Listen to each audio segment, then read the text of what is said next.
All right, it's time for the fun part of the week. Time to see if we can make a little money with these Week 15 best bets.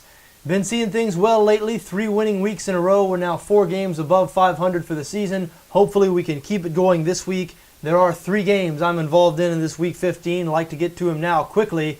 Starting with the Buffalo Bills, a 4-point home underdog against the Green Bay Packers. I know, a lot of people liking Green Bay in this spot. I do not agree with them, though. I think Buffalo, a good bet as a home dog here. For one thing, the Green Bay Packers just haven't been the same team on the road this season. They're 3-3 on the road. Then the 3 wins, 2 of those wins have come by exactly 3 points. 2 weeks ago against Minnesota and early in the season against the Miami Dolphins. As a matter of fact, the only road game all season the Packers have won by more than 3 points was way back in September against the Chicago Bears. The Bills, much better than the Chicago Bears. Buffalo, excellent on the defensive side of the ball, 5th in yards allowed, 4th in points allowed. They just faced an offense very similar to Green Bay's. They went on the road to face the Denver Broncos last week. They held Peyton Manning without a touchdown pass for the first time in 51 games. The Bills lead the NFL in sacks. This is going to be a tough day for Aaron Rodgers and this Green Bay offense. And on the other side of the ball, the Packers 26th in total defense, and this Buffalo offense has been top half of the league since they made the switch to Kyle Orton at quarterback, benching E.J. Manuel. So I think Buffalo has an excellent chance of pulling the upset here. I do think they're a good bet as a 4-point dog. Next game I'd like to talk about, the Jacksonville Jaguars going on the road to face the Baltimore Ravens. Baltimore, a big 14-point favorite on BETDAQ. And yes, I'm betting on the Ravens, fading the Jags once again. If it seems like I almost always bet against the Jags, that's because I guess I almost always do. This is the 5th time in 15 weeks that we have bet against Jacksonville in our best bets. But why quit if it's working for you? The Jags have only failed me once this season, meaning they've only covered when I've bet against them once this season. And that's pretty much been true for the past 2 or 3 years. The fade the Jags train has been one of the most profitable rides in the NFL. I see no reason to hop off this week as the Jags travel to Baltimore to face a Ravens team that is very good on both sides of the ball. Baltimore, the only team in the NFL to rank in the top 7 in both points scored and points allowed. And the Ravens at 8-5, fighting for their playoff lives. They desperately need a win here. You look at this Baltimore team, really their only discernible weakness is their secondary. They're not very good against the pass.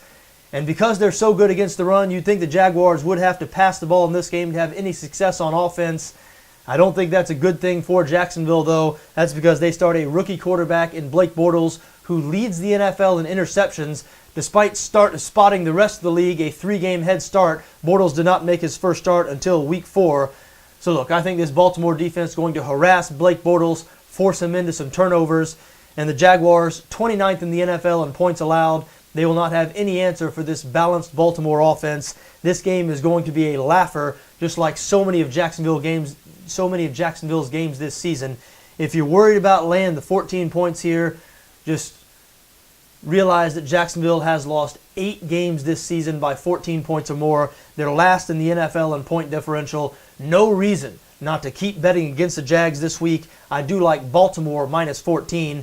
Final game I'd like to talk about, the Oakland Raiders traveling to Kansas City to face the Chiefs. The Chiefs a 10.5-point favorite on BETDAQ, despite the fact they have lost 3 straight games. One of those losses, of course, coming to Oakland 3 weeks ago. That was the Raiders' first win of the season. Don't think it's going to happen for the Raiders this time, though. I do think Kansas City is going to win this game and win big. The Chiefs at 7-6, they are desperate for a win, clinging to their playoff lives now. The Raiders have not won on the road this season. Their last road game, a 52-0 loss to the St. Louis Rams. You look at Oakland, last in the NFL in total offense, 31st next to last in points scored. They average fewer than 17 points per game. The Chiefs, meanwhile, 5th in the NFL in points allowed. On the other side of the ball, the Chiefs love to run the football, and Oakland surrendering nearly 130 rushing yards per game. I realize the Raiders beat the Chiefs less than a month ago, but this game in Kansas City, the Chiefs probably woken up after that game. I'm sure they won't let Latavius Murray run all over him again. I do think Kansas City is going to try to force Oakland quarterback Derek Carr to beat them with his arm. And considering the Chiefs are second in the NFL in passing defense, I do not like Carr's chances in this matchup. I think Kansas City going to win big here. I'm on them as a 10.5-point home favorite. there you have it. Those are my 3 favorite games in this Week 15.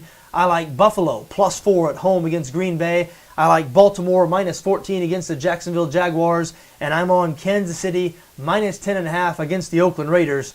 I wish you best of luck in whatever you decide to do in this Week 15, just so long as your interests don't conflict with my interests.